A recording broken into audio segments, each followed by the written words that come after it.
Yung taong laging nasa tabi mo. Kahit sa likod ng mga paulit-ulit mong kasalanan. Alagaan mo yan. Nanalo ka na.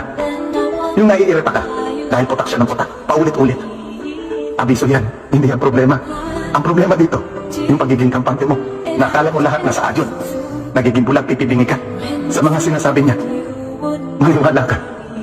Ikaw yung magiging problema. Dahil ikaw yung magiging nasun sa relasyon. Yung sa tingin mo konting paliwanag lang kinabukasan, tahimik siya, wala siya sinasabi, okay na kayo. Umiiyak na sa gabi yan, hindi mo lang alam.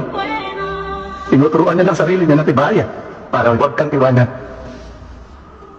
Pero huwag mong hintayin na ikaw mismo ang magtuturo sa kanya kung paano ka bitawan. Alam mo yung masakit? Yung ikaw mismo yung magbubukas ng pintuan para makapasok ang ibang tao na magpupuno ng mga pagkukulang mo.